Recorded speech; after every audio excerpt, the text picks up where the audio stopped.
Chapter 11. After the wedding supper. "Your tie is crooked," commented Gabe. "It is not." Marshall quickly went to look in a mirror. "You're lucky you escaped," Parker muttered dryly. Gabe gave a non-committal sound. "Shouldn't you be with your brides?" "They're scoping out a spot for pictures with the photographer and Mom." Parker had a sip of whiskey. "It's nice of you to let another couple take your spot." "Well, I figured someone should be happy," shrugged Gabe. "Are you really resigning?" Marshall joined them, picking up a tumbler of amber liquid as a waiter passed them. "I didn't honor Dad's wishes, so yes, I have resigned." Gabe had a grimace. "The position doesn't hold much appeal anymore anyways." 3 weeks ago, you were willing to marry Britney Crawford to keep the job and the money," pointed out Parker. 3 weeks ago, I was an idiot. Gabe put down his drink. "You're both idiots, too, if you think you can do this without any repercussions." "You fell for her," crowed Marshall. "It's about time you admit it." "We are not talking about me," growled Gabe. He had discovered in the past couple of days, with explaining to his family he wouldn't be getting married, the whole topic was a sore spot with him. "We are talking about the two of you." "I'm fine." Marshall smiled happily. "I'm great, even. Got it totally under control." "Really?" Parker rolled his eyes. "I highly doubt it." "Says the guy who's married to a total stranger." Marshall grinned. "I, however, actually know the girl I've gotten hitched to, and we will be fine." Parker gave a disbelieving snort before taking another sip of whiskey. "How can you really know?" Gabe looked at Marshall with interest. "What makes you so certain you'll be fine?" "I just do," shrugged Marshall. "She makes every day a little better. I look forward to talking to her. I want to make her happy. She's my best friend. It's pretty simple, really." Parker rolled his eyes. "Why didn't you introduce her to us if she's your best friend?" "Sometimes I like to have a little mystery," said a smug Marshall. Parker snorted. "Hey, I'm not the one headed for divorce in 5 years." Marshall gave his brother a stern look. "If you don't get it together, you're going to have one unhappy wife, and then good luck with the kid." "What do you mean?" frowned Parker. "Your wife could pack Junior up and whisk him away to her home country," Marshall advised him. "You better keep her happy." "That's not going to happen," rejected Parker. "We have an agreement." "And after 5 years, all bets are off," Gabe agreed with Marshall. "Better to be in her good books, or at least try to be friends." "This is a business arrangement," insisted Parker. "We have a contract. Things will be fine." "If you say so," Marshall innocently replied. "It will." Parker was annoyed. "I'm going to see what's keeping them. Dinner is due to start soon." "I will join you." Marshall smiled in satisfaction as he followed his brother to find the photographer and the rest of the wedding party. Gabe leaned on a column, looking out the window to a perfectly manicured topiary arrangement in the tiny interior courtyard. There was a small dusting of snow on the ground. A green Christmas was predicted. The kids in the family were sure to be disappointed. "It's a beautiful view," a cold voice said beside him, "even if it is all covered in snow." Gabe turned to look at Agent Kepler, who was gazing out the window. "What do you want?" "What a way to greet me." Kepler turned icy eyes to Gabe. "You skipped right over all the formalities. I'm fine, thank you. How are you?" "You don't strike me as the formalities type." Gabe narrowed his eyes. "I think you'd much rather get to the point." "True." Kepler had a small smile. "Passports." "Excuse me?" asked Gabe, a little confused by the sudden change in direction of the conversation. "Tomorrow morning, I want the groom's passports," stated Kepler, idly picking a piece of non-existent lint from his sleeve. "You're kidding," frowned Gabe. "They're about to go on their honeymoons. This is harassment." "No." Kepler had a satisfied smile, his eyes still hard. "It's a court order, one that will be issued early tomorrow morning. In fact, I would like everyone in the entire Ramsley family to have their passports ready and in hand so I can obtain them. This way, no one gets any ideas about fleeing the country before my investigation is concluded. I figure if you give them a heads up, it'll be easier to collect them in the morning. If anyone has any ideas to make a break for it, they should think twice. The resort is being watched by some of the Bureau's finest." "This is ridiculous." Gabe shook his head in disbelief. "Why now? Why at the wedding? You could have done this at any time, but you chose tomorrow morning. You're not going to intimidate us this way, Kepler." "Says the man who recently resigned from his position," shrugged Kepler, unconcerned. "Finding it a little difficult in the hot seat of the family business lately?" "I resigned for personal reasons," scowled Gabe. "Whatever you say." Kepler looked Gabe over, seeing far more than Gabe would have liked. "Just get all the passports available tomorrow morning. I would hate to embarrass the family on the wedding weekend by having this leak out to the press if anyone decides not to cooperate.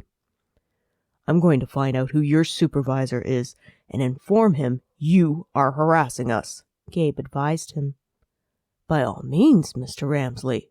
Kepler didn't even blink. "Have a nice day." Gabe watched as Kepler walked away. He ran a hand over his face, wondering just what Kepler's deal was. The man was like a cat, and they were all mice being toyed with. Gabe didn't like it, but he wasn't certain what could be done about it. Irritated, he went to join the others at the rehearsal dinner. Finding his seat, Gabe listened to the conversation around him. This was his family. This was supposed to be one of the happiest moments in his life. Yet it still wasn't. Britney was missing from the chair at his side. An empty seat stood as a reminder of what he had lost. Not that he was giving up.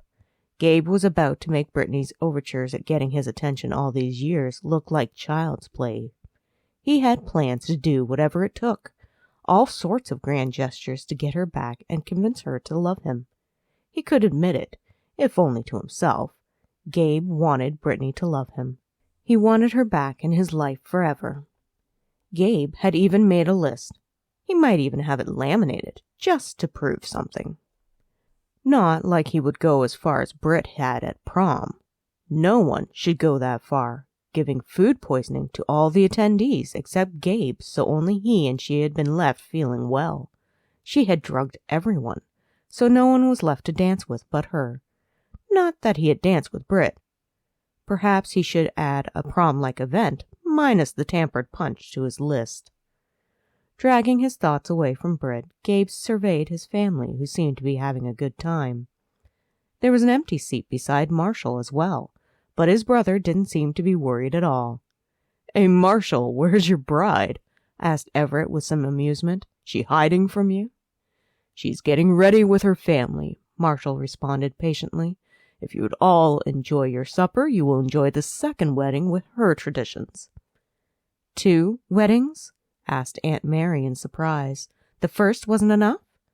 "We are honoring her traditions as well," smiled Marshall. "It just seems a little odd," persisted Dottie. "They should be here. Adriana's family is." Gabe glanced over to see a pained Parker trying to make out what one of Adriana's uncles was saying. Parker looked confused, no doubt by the heavy accent the man had. Parker's thin bride sat beside him, poking at something on her plate with the wrong fork. Next to the Ramsley family, Adriana's family looked underdressed. However, they seemed to appreciate the food and beverages. One of them stood to make a long and rambling toast in their native language. Parker was in for an interesting life, Gabe reflected.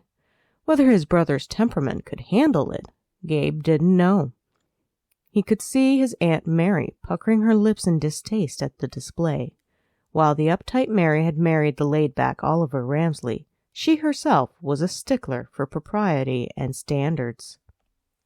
"Mom," gently admonished Marshall, "they've ordered trays in their rooms for supper. I guess it's supposed to take hours to get ready, but they are managing on a much smaller time frame to accommodate us.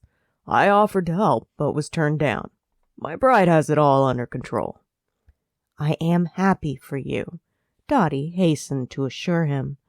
She turned to whisper to Gabe, "I worried a little bit about Parker, but after having a chat with the lovely girl he's chosen, all my fears were laid to rest. Adriana will do nicely."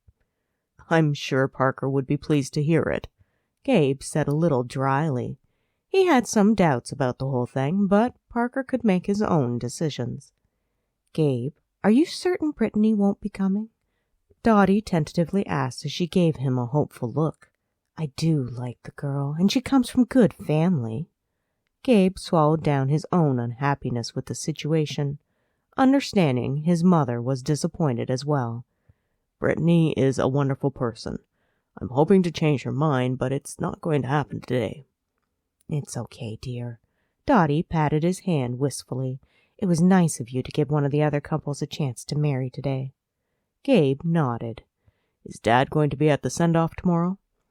"He needs to rest up, but your father assured me he would be there." Dottie smiled fondly. "The man can't seem to sleep anywhere but his own bed. Plus, he gets so tired these days. We thought it best for him to skip tonight and the breakfast tomorrow. He'll be here for the send-off." "That's good," murmured Gabe. He decided he needed a little fresh air. Excusing himself, Gabe made his way through the lobby, down the stone steps, and out into the street. It was cold, and he wished he had brought his jacket, but dinner had been less formal and he had taken it off, setting it on the back of his chair. Gabe breathed in the crisp winter air. It was quiet for the city. Construction had blocked off this road, and everyone had to go around it. Other than the doorman, Gabe had the street to himself. He dragged in a deep breath and looked over to see the sun starting to set between the buildings. She wasn't coming. He had lost his job. He had very little in savings. All he had was a list of ideas to try to win her heart. There was a gaping hole in his life. If Gabe were honest with himself, the hole was where Britt should be. He had been so concerned with keeping himself safe, he had lost something precious. A hollow feeling permeated his chest. Maybe he was in love with her. Wasn't that the irony? Britt had been in love with him all this time, had fallen out of love with him, and now finally Gabe could admit he loved her to himself. He loved her. The thought brought only misery, not of the risk he had left himself open to, but the regret of what might have been if he had only tried. Well, he was going to try even harder now. The question was, would Britt respond, or would she just do as he had done all these years by ignoring her? "Everything okay?" asked Max. "I saw you talking to our not-so-favorite FBI agent earlier." "Who?"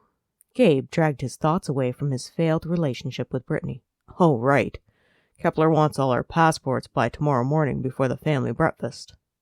Max frowned. "Seriously? I doubt anyone brought theirs. Why would he want them?" "Something about how there is a new break in the investigation and none of us are to leave the country," sighed Gabe. "That guy really does take the cake." Max shook his head. "Maybe Bree can talk some sense into him. She seems to be friends with Kepler somehow. I wonder why he would tell us he wants our passports so long in advance." "I think he told me so he could see who tries to flee," snorted Gabe. "The guy is playing games. I vote we don't even tell anyone he wants the passports." "Do you think someone would make a run for it?" frowned Max. He looked at Gabe in concern. "Do you know something I don't?" Gabe sighed. "I hope not. We did have a break-in at one of the labs in our hospital. Parker has been leading the investigation. It might have been Garrett." "Why would you think that?" Max frowned. "There was video evidence," admitted Gabe. "It was grainy, but Parker thinks it was him. A drug was taken. I can't understand why Garrett would go through such trouble to steal a cardioplegia concoction." "What is the drug used for? Do you think Garrett has an addiction?" wondered Max. "That's the thing. It isn't a drug which gets anyone high," explained Gabe. "It's a chemical agent which contains potassium ion. We use it in operating rooms to stop the heart during heart surgeries." "Has anyone spoken to Garrett about this yet? Maybe it wasn't him," ventured a hopeful Max. "It is Garrett. He got a keycard and a code somehow. Parker is going to talk to him since he's now the head of Ramsley HMC. Gabe shrugged. Hopefully it was all some big misunderstanding. We're trying to keep it quiet within the family for now. Maybe Garrett has a reasonable explanation, hoped Max. Maybe, muttered Gabe, with some doubt. There was no reason Garrett should be taking anything from one of the family hospitals. A woman caught his eye. There was a brunette walking at the cross street. Gabe's eyes followed her, but in his heart he knew she wasn't Britney. "How are you holding up?" quietly asked Max.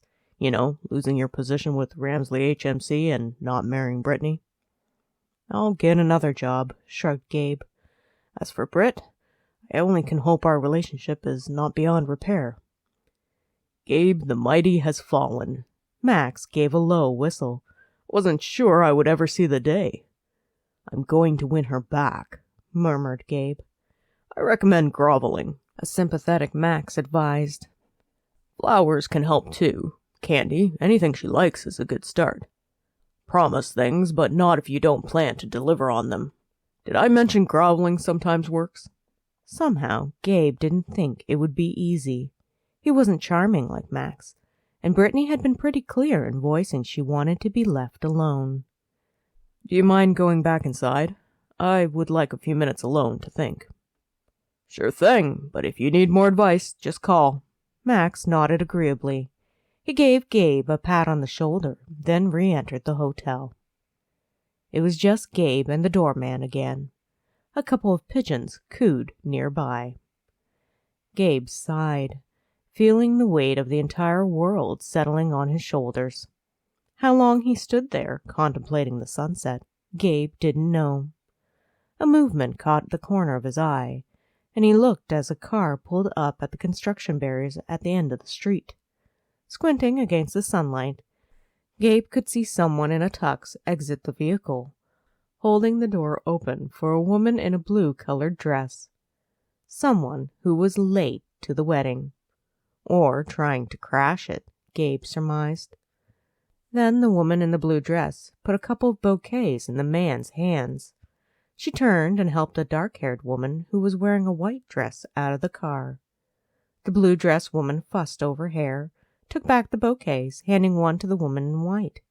The trio started walking toward the hotel. Gabe's heart skipped a beat as he recognized Britney. He stood frozen, watching as she and Tara approached. It seemed almost unbearable to breathe. Gabe had been looking for Britney all night, trying to spot her in the crowd, and here she was, coming towards him. "Brit?" He managed to croak in disbelief, hope starting to rise within him. Britney stopped within a dozen feet of him. A tremulous smile graced her lips, uncertainty in her eyes. "I saw the house. It was beautiful." "I compromised on the shower." Gabe cleared his throat, feeling nervous. "Did you like the yard?" "I liked the yard the best," Britney replied, "especially the treehouse." Gabe had an uncertain smile. "I thought you would like the pantry the best." "The pantry was a surprise," nodded Britney. "You had to reduce your office." "It was worth it," Gabe stated firmly. "If it made you happy, then it was definitely worth it." Britney pleated her dress with her fingers. "That's why I'm here." "The pantry?" questioned Gabe. "No." Britney had a little laugh. "You compromised to make me happy. The shower and the pantry were proof. Then there was the backyard. I met Tom. He told me about all the hard work you and he did to make the backyard happen." "The ornamental tree is crooked," muttered Gabe. "No matter which way I try to angle it, the tree is always crooked. I'm sorry it wasn't done professionally.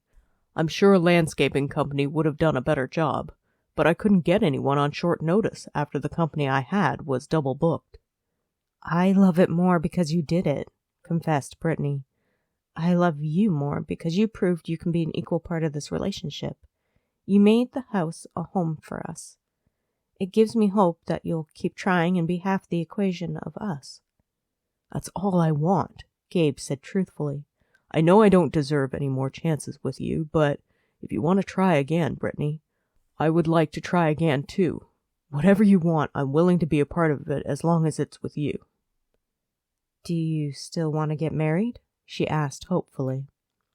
Gabe walked forward, drawn to her. He cupped his hands to her cheeks and bent down to give her a searing kiss. When he broke it off, Brittany smiled at him with delight. Is that a yes? You have got to stop proposing to me. We're going to do this right this time. Gabe took Brittany's hands in his own and knelt down on one knee. Brittany Helena Crawford, I've made a mess of our entire relationship. Ever since I've known you, I've dismissed you, and I didn't appreciate you for who you were. I was wrong. You knew exactly how things should have been between us, and I just wouldn't listen. I'm sorry for putting you in that position, for hurting you, and for making you wait so long for us. I'm going to change. I have changed. From now on, you're the most important person in my world. I promise to do whatever I can to make you happy. You're right, we do belong together. Gabe gave her hands a squeeze and took a deep breath to try to overcome the small pit of anxiety in his stomach. He was ready for this confession, Gabe realized. He was ready to risk everything as long as he could be with her. Britt, I love you. Will you marry me? A joyful Brittany nodded as tears formed in her eyes. Grinning, Gabe stood, sweeping Brittany off her feet and into his arms, twirling her around on the street. You are invited to the wedding of the social season. This event is sure to be the highlight of the year, especially since no one is certain if all the grooms and brides will show up. Gabe and Brittany aren't getting married as predicted during the ceremony, so what couple will take their place? Will Adriana's family ruin the weekend? Just who is Marshall's bride? When a positive pregnancy test turns up, the Ramsley men try to sleuth out who it could be, while Agent Kepler from the FBI keeps sniffing around during his own investigation. It's never a dull moment with the Ramsley family as secrets get spilled, old enemies surface, and love blossoms in unexpected places. RSVP today.